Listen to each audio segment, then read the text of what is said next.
पूरे यूरोप पर सबसे बड़े ब्लैकआउट का खतरा।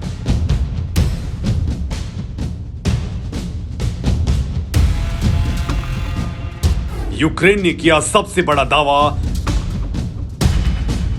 गैस कंप्रेसर स्टेशनों पर रूस का कब्जा। अब कभी भी यूरोप को अंधेरे में डाल सकते हैं पुतिन।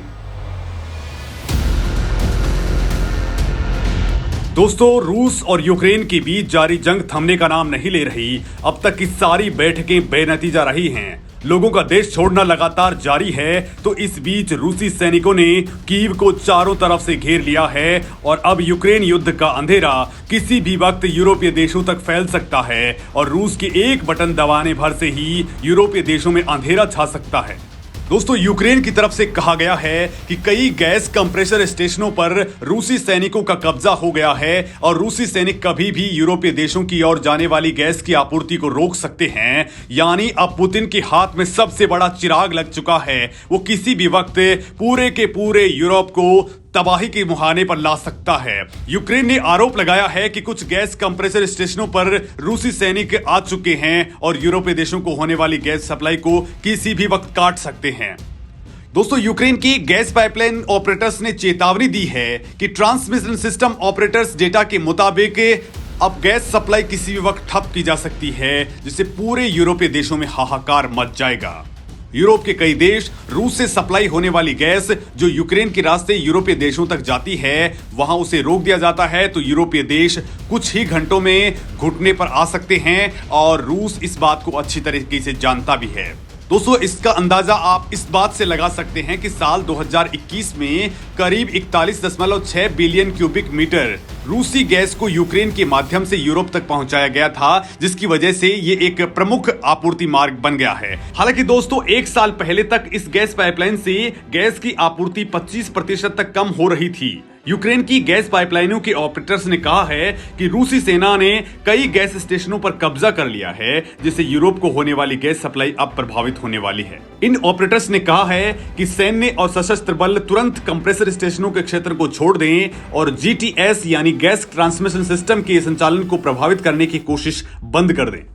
दोस्तों, जो बात आपके लिए भी जानना बेहद जरूरी है वो ये है कि यूरोप के देशों के लिए उनके इस्तेमाल होने वाली 40% गैस रूस से सप्लाई होती है। तो वहीं यूक्रेन युद्ध शुरू होने के बाद से ही यूरोपीय संघ की प्रमुख उर्सुला वॉन डेर ने कहा कि हमारा उद्देश्य रूस पर ऊर्जा की निर्भरता को इस दशक के अंत तक शून्य करना है। यूरोपीय आयोग ने इस साल रूस से 70% से अधिक गैस की आयात को कम करने के लिए लिक्विड नेचुरल गैस की खरीद, हरित ऊर्जा और गैस भंडारण में तेजी लाने की योजना बनाई है। लेकिन ऊर्जा के क्षेत्र में आत्मनिर्भर बनने के लिए उसे बड़ी कीमत चुकानी होगी। यूरोपीय कमीशन ने इस साल के आखिर तक रूस से आयात होने वाली गैस में 112 BCM की कमी लाने का लक्ष्य रखा है।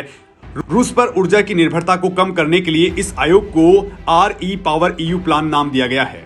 इस आयोग के अध्यक्ष उर्सुला वॉन ने कहा कि हमें रूसी तेल, कोयला और गैस से स्वतंत्र होना चाहिए। हम केवल उस आपूर्तिकर्ता पर भरोसा नहीं कर सकते जो हमें स्पष्ट रूप से धमकी देता है।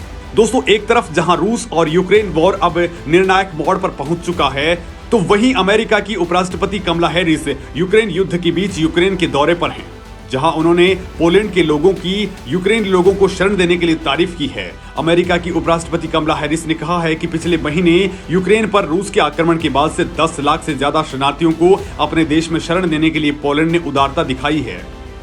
अमेरिका ने यूक्रेन युद्ध के दौरान रूसी लोगों की मदद के लिए और यूरोपीय देशों की सहायता के लिए 13.6 अरब डॉलर की सहायता दी है। हालांकि अमेरिकी उपराष्ट्रपति का पोलैंड दौरा उस वक्त हो रहा है जब यूक्रेन को फाइटर जेट देने को लेकर अमेरिका और पोलैंड के बीच मतभेद हो गए हैं।